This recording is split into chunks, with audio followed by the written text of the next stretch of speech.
Hey everyone, welcome back to Ask Amy. I have a question today from Emma.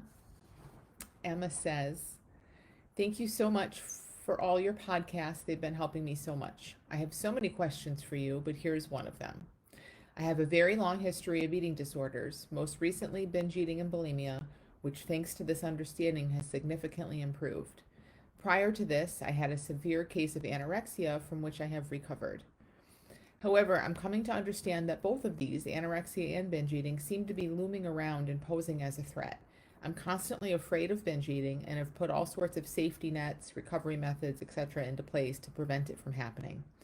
On the other hand, I was meditating the other day and had the distinct feeling that anorexia was still present in my body, like a monster lurking there. I realize that sounds very strange, but it scared me and felt very real. In fact, I'm worried that it's true.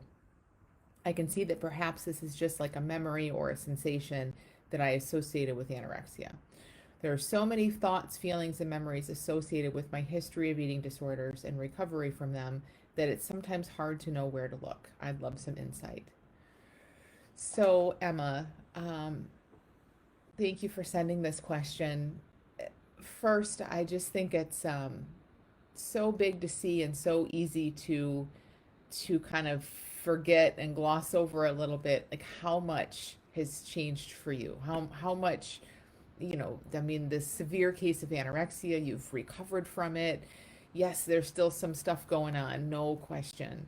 But really kind of see how amazing it is that so much has changed. And the reason I point that out is because anything that's there now can also change, or anything that you're afraid of or feels like it's lurking, or any of that, whatever you're experiencing right now, you know from your own firsthand past experience that it is changeable, and that is huge. It's huge, and we don't always see it, especially sometimes with things like anorexia, that we're told over and over that they're so serious and they're so deep and they're going to be around forever and we're going to have to manage them and all of that. There's so much conditioning around it, but I really want you to see how far you've come. So, is it lingering? Is it lurking in there somewhere? Is that even possible? Let's look at it this way.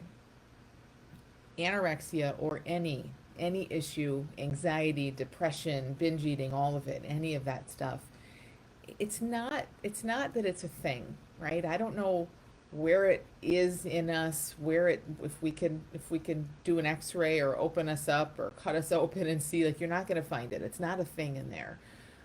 What it is we experience life via thought, moment to moment to moment, and so much of that we're just blind to. We're just so in it. It's we're so identified with it that it feels like it kind of runs us. We just feel it and we act on it, and we don't. And I know that's how your anorexia was at one time, maybe how your binge eating is sometimes, although it sounds like that's changing.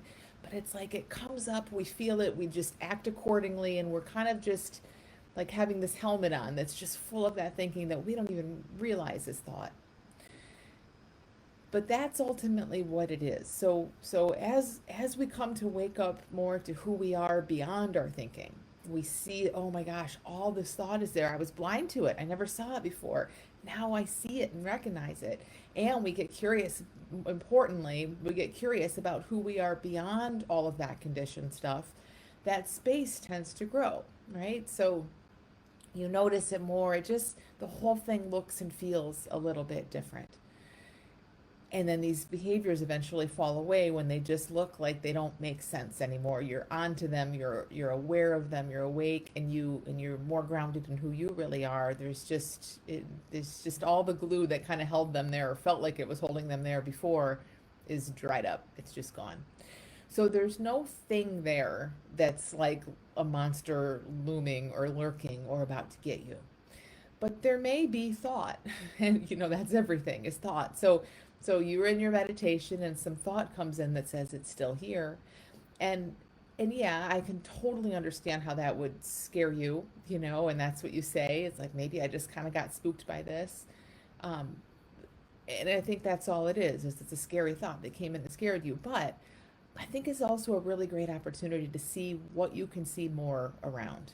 because as you say, around your binge eating and bulimia, you don't really feel free there either. There's a lot of positive change that's happened, but you still have these kind of rituals and safety nets and all of that. So look at it this way, Emma. You at one point you were like couldn't manage anything because you're just such a fish in water. Me too. With all of this thinking, it just felt like we were completely powerless and we were just run around by these disorders. That's how it looked at one point.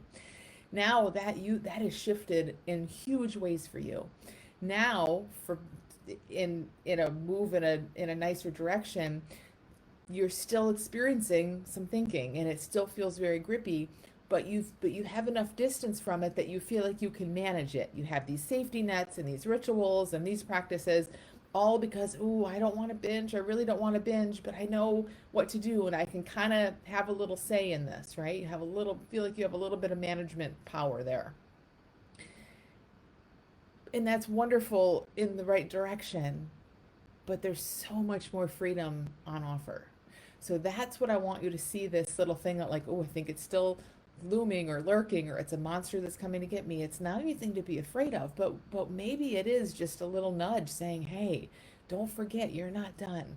And I don't mean done as in like, oh, there's more work to do, but there's so much more freedom that you can have around all of this. So keep looking, keep moving in that direction you're moving in. Whatever you've been doing so far of just opening up to all of this and seeing, I mean, man, it's helping so much.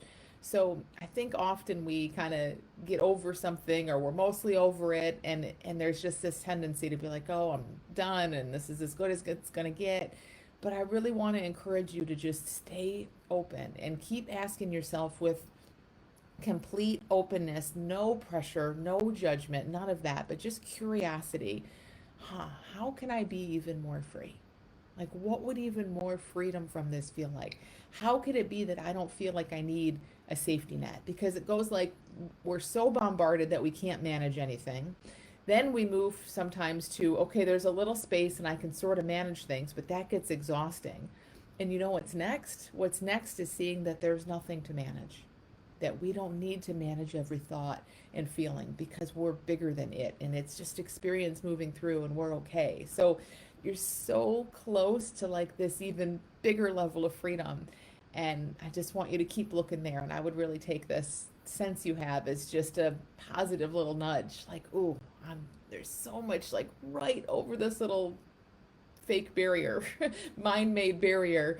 There's so much more freedom where I don't need these safety nets and all of that. So keep looking, keep listening to the podcast. Whatever you're doing is amazing.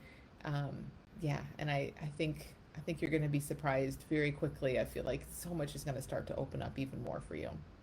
So thank you so much for sending your question, Emma. Everyone send your questions to AskAmy at thelittleschoolofbigchange.com. And I will see you back here next Monday. Have a great week.